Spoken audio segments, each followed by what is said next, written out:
म्हणतो ना आपण गट्टी रमलेली आहे, कारण मीही देवीची भक्त आहे.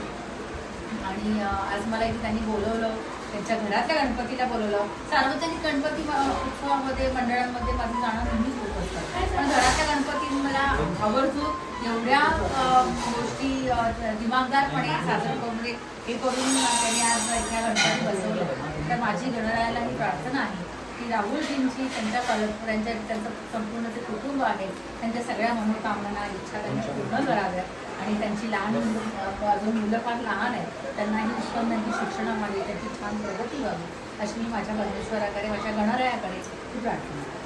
Thank you so much ma'am. तुम्ही वेळात वेळ काढून तुम्ही एवढी मोठी सेलिब्रिटी असून वेळात वेळ काढून आमच्या थोड्याशा सिटीमध्ये आला रागवण्यासाठी, त्यासाठी तुम्हाला खूप खूप कसं आहे ना की आम्ही मराठी कलाकार हे प्रत्येक माणूस प्रत्येक मराठी माणूस मराठी कलाकारांना आपल्या घरातला समजत असतो. त्यामुळे तो सेलिब्रिटी वगैरे हे ठीक आहे म्हणण्यासारखं, पण राहुलजींचं माझं रिलेशन खूप वेगळं आहे, आमचं बहीण भावाचं नातं आहे. त्यामुळे मी राहुलजींच्या प्रोग्रामला नेहमी असते. सो पुन्हा एकदा सगळ्यांना धन्यवाद आणि गणेशोत्सवाच्या पुन्हा एकदा सगळ्यांना हार्दिक शुभेच्छा. गणपती बाप्पा मोरया.